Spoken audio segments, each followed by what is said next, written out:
Hi friends, ಎಲ್ರಿಗೂ ನಮಸ್ಕಾರ. Welcome to my channel. Friends, ಎಲ್ಲರಿಗೂ ಮತ್ತೊಮ್ಮೆ ಹೊಸ ವರ್ಷದ ಹಾರ್ದಿಕ ಶುಭಾಶಯಗಳು. ಇವತ್ತಿಂದ ಹೊಸ ವರ್ಷ ಶುರುವಾಯ್ತಲ್ವಾ, ಅದಕ್ಕೆ ಮನೆಯಲ್ಲಿ ಏನಾದ್ರೂ ಸ್ವೀಟ್ ಮಾಡುವ ಅಂತ ಅನ್ಕೊಂಡ್ವಿ. ಸ್ವೀಟ್ ಅಂದಾಗ ಫಾಸ್ಟ್ ಆಗಿ ಮಾಡೋದು ಅಂದ್ರೆ ಶಾವ್ಗೆ ಪಾಯಸ ಅಲ್ವಾ. ಸೊ ಎಲ್ರಿಗೂ ಶಾವ್ಗೆ ಪಾಯಸ ಗೊತ್ತೇ ಇರುತ್ತೆ. ಆದ್ರೆ ನಾನ್ ಹೇಗ್ ಮಾಡ್ತೀನಿ ಅಂತ ನಿಮ್ ಜೊತೆ ಶೇರ್ ಮಾಡ್ಕೊಳ್ಳೋಣ ಅಂತ ಇದ್ದೀನಿ. ಸೊ ಫ್ರೆಂಡ್ಸ್, ಇವಾಗ ಶಾವ್ಗೆ ಪಾಯಸ ಹೇಗ್ ಮಾಡೋದು ಅಂತ ನೋಡೋಣ ಬನ್ನಿ.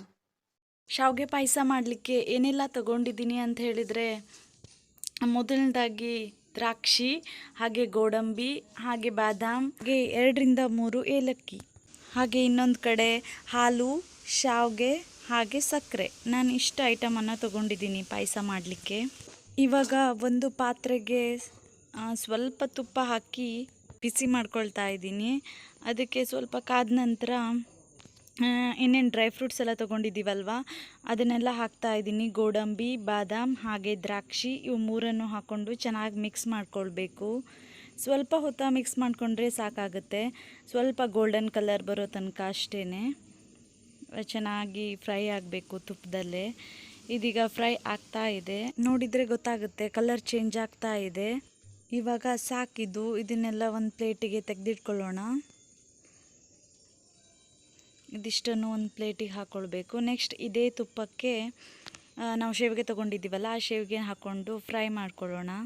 ಮತ್ತು ಬೇರೆ ತುಪ್ಪ ಬೇಡ, ಅದರಲ್ಲೇ ಇರುತ್ತಲ್ವ, ಅದೇ ಸಾಕಾಗುತ್ತೆ. ಶಾವಿಗೆ ಕೂಡ ಸಣ್ಣ ಉರಿಯಲ್ಲೇ ಫ್ರೈ ಆಗಬೇಕು. ಜಾಸ್ತಿ ಜೋರಾಗಿ ಇಟ್ಕೊಳ್ಬೇಡಿ ಗ್ಯಾಸನ್ನು, ಸ್ಲೋ ಫ್ಲೇಮಲ್ಲೇ ಫ್ರೈ ಆಗ್ತಾ ಇರಲಿ. ನಾನಿಲ್ಲಿ ಬರೀಕ್ ಇಟ್ಕೊಂಡಿದ್ದೀನಿ ಗ್ಯಾಸನ್ನು.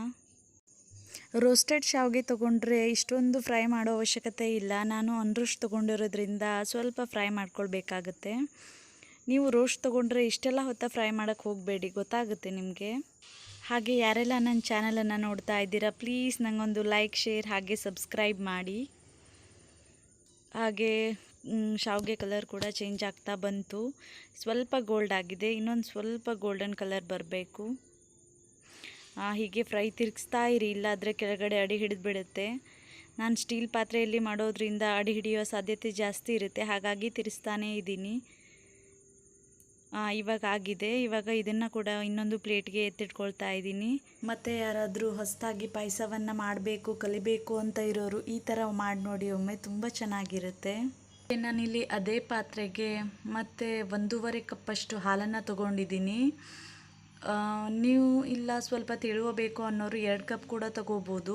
ನಾನಿಲ್ಲಿ ಮತ್ತೆ ಕೊನೆಯಲ್ಲಿ ಪಾಯಸಕ್ಕೆ ಕಾಯಿಸಿದ ಹಾಲನ್ನು ಹಾಕೋದ್ರಿಂದ ಇಲ್ಲಿ ಕಡಿಮೆನೇ ತೊಗೊಳ್ತಾ ಇದ್ದೀನಿ. 1.5 ಕಪ್ಪಷ್ಟು ಹಾಕಿದ್ದೀನಿ. ಹಾಗೆ 1.5 ಕಪ್ಪಷ್ಟು ನೀರನ್ನು ಕೂಡ ಮಿಕ್ಸ್ ಮಾಡ್ಕೊಳ್ತಾ ಇದ್ದೀನಿ. ನೀವು ಇಲ್ಲ ನಮಗೆ ಲಾಸ್ಟ್ ಹಾಕೋಕ್ಕಾಗಲ್ಲ ಅನ್ನೋರು ಈಗಲೇ ಕೂಡ ಹಾಲನ್ನು ಸ್ವಲ್ಪ ಜಾಸ್ತಿ ಹಾಕ್ಕೊಳ್ಬೋದು.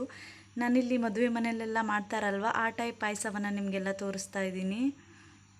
ನಾನು ಕೂಡ ಹಾಗೆ ಏನಾದರೂ ಸ್ಪೆಷಲ್ ಇದ್ದಾಗ ಅದೇ ರೀತಿ ಮಾಡ್ತೀನಿ. ಇವಾಗ ಹಾಲು ಚೆನ್ನಾಗಿ ಕುದಿ ಬರಲಿ, ಆಮೇಲೆ ಶಾವಿಗೆಯನ್ನು ಹಾಕೋಣ. ಕುದಿ ಬರೋ ತನಕ ಹಾಕೋದು ಬೇಡ. ಹಾಗೆ ಫ್ರೆಂಡ್ಸ್, ಇನ್ನೊಂದು ವಿಷಯ, ನಾನು ಹಾಕಿರುವಂತಹ ಮೊನ್ನೆ ಒಂದು ವಿಡಿಯೋಗೆ ತುಂಬ ಜನ ನನಗೆ ಲೈಕ್, ಸಬ್ಸ್ಕ್ರೈಬ್, ಹಾಗೆ ಕಮೆಂಟ್ ಕೂಡ ಹಾಕಿದ್ದೀರಾ. ತುಂಬ ಥ್ಯಾಂಕ್ಸ್ ನಿಮಗೆಲ್ರಿಗೂ. ನೀವು ಹಾಕಿರೋ ಲೈಕ್ ಮತ್ತು ಸಬ್ಸ್ಕ್ರೈಬನ್ನು ನೋಡಿ ತುಂಬಾ ಖುಷಿ ಆಯಿತು. ನನಗೆ ತುಂಬ ಜನ ಸಪೋರ್ಟ್ ಮಾಡ್ತಾ ಇದ್ದೀರಾ, ಹಾಗೆ ಮುಂದೇನೂ ಮಾಡಿ ಅಂತ ಕೇಳ್ತೀನಿ. ಹಾಲು ಕೂಡ ಬಿಸಿಯಾಗಿದೆ, ಕುದೀತಾ ಇದೆ. ಈ ಟೈಮ್ನಲ್ಲಿ ನಾವು ಶಾವಿಗೆ ಫ್ರೈ ಮಾಡಿಟ್ಟಿದ್ವಿ ಅಲ್ಲ, ಈ ಶಾವಿಗೆಯನ್ನು ಇದಕ್ಕೆ ಮಿಕ್ಸ್ ಮಾಡ್ಕೊಳ್ಳೋಣ. ಶಾವಿಗೆಯನ್ನು ಹಾಕಿ ಚೆನ್ನಾಗಿ ಮಿಕ್ಸ್ ಮಾಡಬೇಕು. ಇದಕ್ಕೆ ಚೆನ್ನಾಗಿ ಮಿಕ್ಸ್ ಮಾಡಿಕೊಂಡು ನಮಗೆ ಎಷ್ಟು ಸಕ್ಕರೆ ಬೇಕಲ್ವಾ, ನಮಗೆ ಎಷ್ಟು ಸ್ವೀಟ್ ಬೇಕು ಅನಿಸುತ್ತೆ ಅಷ್ಟು ಹಾಕ್ಕೊಳ್ಳಿ. ನಾನಿಲ್ಲಿ ಮೀಡಿಯಮ್ ಸ್ವೀಟ್ ಮಾಡ್ತಾಯಿದ್ದೀನಿ. ತುಂಬ ಸ್ವೀಟ್ ಏನು ತಿನ್ನೋದಿಲ್ಲ ನಮ್ಮ ಮನೆಯಲ್ಲಿ, ಹಾಗಾಗಿ ಮೀಡಿಯಮ್ ಸ್ವೀಟನ್ನು ಹಾಕ್ತಾಯಿದ್ದೀನಿ. ನಿಮ್ಗೆ ಎಷ್ಟು ಸ್ವೀಟ್ ಬೇಕು ಅನಿಸುತ್ತೋ ಅಷ್ಟು ಶುಗರನ್ನು ಹಾಕ್ಕೊಳ್ಬೋದು. ನಾನಿಲ್ಲಿ ಮೀಡಿಯಮ್ ಮಾಡ್ತಾ ಇರೋದ್ರಿಂದ ಜಾಸ್ತಿ ಏನೂ ಹಾಕಿಲ್ಲ, ಕಮ್ಮಿನೂ ಹಾಕಿಲ್ಲ. ಸೊ ಎಷ್ಟು ಬೇಕೋ ಅಷ್ಟು ಸಕ್ಕರೆಯನ್ನು ಹಾಕ್ಕೊಳ್ಳಿ. ಇವಾಗ ಸಕ್ಕರೆ ಕೂಡ ಚೆನ್ನಾಗಿ ಮಿಕ್ಸ್ ಆಗಲಿ. ಚೆನ್ನಾಗಿ ಮಿಕ್ಸ್ ಮಾಡಿ, ಇದು ಚೆನ್ನಾಗಿ ಕುದಿಬೇಕು ಸಕ್ಕರೆ ಹಾಲು. ಓಕೆ, ಇವಾಗ ಚೆನ್ನಾಗಿ ಕುದೀತಾ ಇದೆ. ಈ ಟೈಮ್ನಲ್ಲಿ ನಾವು ಏಲಕ್ಕಿನ ಜಜ್ಕೊಂಡಿದ್ವಿ ಅಲ್ಲ, ಏಲಕ್ಕಿ ಪೌಡರ್ ಕೂಡ ಹಾಕ್ಬೋದು. ನಾನಿಲ್ಲಿ ಪೌಡರ್ ಇರಲಿಲ್ಲ, ಹಾಗಾಗಿ ಏಲಕ್ಕಿಯನ್ನು ಜಜ್ಕೊಂಡು ಹಾಕ್ತಾ ಇದ್ದೀನಿ. ಇವಾಗ ಎಲ್ಲನೂ ಚೆನ್ನಾಗಿ ಕುದಿ ಬರಲಿ, ಚೆನ್ನಾಗಿ ಮಿಕ್ಸ್ ಮಾಡ್ತಾ ಇರಿ. ಶಾವಿಗೆ ಫುಲ್ ಬೇಯಬೇಕಂತ ಏನೂ ಇಲ್ಲ, ಸುಮಾರು ಮುಕ್ಕಾಲು ಭಾಗದಷ್ಟು ಬೆಂದರೆ ಸಾಕಾಗುತ್ತೆ. ಯಾಕಂದರೆ ಆಮೇಲೆ ಹಾಲು ಬಿಸಿ ಇರುತ್ತೆ ಅಲ್ವಾ, ಅದರಲ್ಲಿ ಒಂದು ಕಾಲು ಭಾಗದಷ್ಟು ಬೆಂದು ಬಿಡುತ್ತೆ. ಹಾಗಾಗಿ ನಾನಿಲ್ಲಿ ನೋಡ್ತಾ ಇದ್ದೀನಿ ಬೆಂದಿದೆಯಾ ಅಂತ. ಒಂದು ಮುಕ್ಕಾಲು ಭಾಗದಷ್ಟು ಬೆಂದರೆ ಸಾಕಾಗುತ್ತೆ. ನೀವು ಕೈಯಿಂದ ಸ್ವಲ್ಪ ತಗೊಂಡು ಹೀಗೆ ಪ್ರೆಸ್ ಮಾಡಿ ನೋಡಿದರೆ ಗೊತ್ತಾಗುತ್ತೆ. ಸ್ವಲ್ಪ ಗಟ್ಟಿ ಗಟ್ಟಿ ಇರುತ್ತೆ, ಅಷ್ಟೊಂದು ಸಾಫ್ಟಾಗಿರಲ್ಲ. ಇವಾಗ ಬೆಂದಿದೆ ಅಂತ. ಮುಕ್ಕಾಲು ಭಾಗದಷ್ಟು ಶಾವಿಗೆ ಬೆಂದಿರಬೇಕು. ಆ ಟೈಮ್ನಲ್ಲಿ ನಾವೇನು ತುಪ್ಪದಲ್ಲಿ ಕರೆದಿದ್ವಿ ಅಲ್ವಾ, ದ್ರಾಕ್ಷಿ, ಬಾದಾಮ್ ಮತ್ತು ಗೋಡಂಬಿ, ಅದನ್ನು ಹಾಕ್ಕೊಳ್ಳೋಣ. ಅದನ್ನು ಹಾಕ್ಕೊಂಡು ಚೆನ್ನಾಗಿ ಮಿಕ್ಸ್ ಮಾಡಬೇಕು. ಮಿಕ್ಸ್ ಆಗಿದೆ ಚೆನ್ನಾಗಿ, ನೋಡ್ಬೋದು ಯಾವ ಥರ ಕಾಣ್ತಾ ಇದೆ ಅಂತ. ತುಂಬ ಚೆನ್ನಾಗಿ ಬರುತ್ತೆ. ಇವಾಗ ಇದಕ್ಕೆ ನೆಕ್ಸ್ಟ್ ನಾನು ಸ್ವಲ್ಪ ಹಾಲನ್ನು ಆ್ಯಡ್ ಮಾಡೋದ್ರಿಂದ ಇದು ಸ್ವಲ್ಪ ಗಟ್ಟಿಯಾಗಲಿ ಅಂತ ನೋಡ್ತಾ ಇದ್ದೀನಿ. ಇದಿವಾಗ ಆಗಿದೆ. ಇದಕ್ಕೆ ನಾವು ಸ್ವಲ್ಪ ಹಾಲನ್ನು ಹಾಕ್ಕೊಳ್ಳೋಣ. 1 ಕಪ್ ಬೇಡ, ತುಂಬಾ ತೆಳುವಾಗುತ್ತೆ ಅಲ್ವಾ, ಹಾಗಾಗಿ ನಾನಿಲ್ಲಿ ಅರ್ಧ ಕಪ್ನಷ್ಟು ಹಾಲನ್ನು ಹಾಕ್ಕೊಳ್ತಾ ಇದ್ದೀನಿ. ನೀವು ಸ್ವಲ್ಪ ಲೇಟಾಗಿ ಅಂದರೆ ತಣ್ಣಗಾದ ಮೇಲೆ ತಿನ್ನೋದಾದರೆ 1 ಕಪ್ ಹಾಲನ್ನು ಹಾಕ್ಕೊಳ್ಳಿ. ನಾನು ಇವಾಗಲೇ ಬಿಸಿಯಾಗಿ ಎಲ್ಲರಿಗೂ ಕೊಡೋದ್ರಿಂದ ಅರ್ಧ ಕಪ್ ಅಷ್ಟು ಹಾಲನ್ನು ಹಾಕ್ಕೊಳ್ತಾ ಇದ್ದೀನಿ. ನೀವೇ ನೋಡ್ಬೋದು ಎಷ್ಟು ಚೆನ್ನಾಗಿ ಜಾರ್ತಾ ಇದೆ. ತುಂಬ ಚೆನ್ನಾಗಿ ಬಂದಿತ್ತು ಮಾತ್ರ ಪಾಯಸ, ತುಂಬ ರುಚಿಕರವಾಗಿತ್ತು. ಫ್ರೆಂಡ್ಸ್, ನಿಮಗೂ ಈ ರೀತಿ ಪಾಯಸ ಇಷ್ಟ ಆಗಿದ್ದರೆ ಪ್ಲೀಸ್ ನನ್ನ ಚಾನಲ್ಗೆ ಲೈಕ್, ಶೇರ್, ಕಮೆಂಟ್ ಹಾಗೆ ಸಬ್ಸ್ಕ್ರೈಬ್ ಮಾಡೋದನ್ನು ಮರಿಬೇಡಿ. ಇನ್ನು ಹೋಗಿ ಬರ್ತೀನಿ ಇನ್ನೊಂದು ವಿಡಿಯೋದಲ್ಲಿ. ಅಲ್ಲಿವರೆಗೂ ಧನ್ಯವಾದ.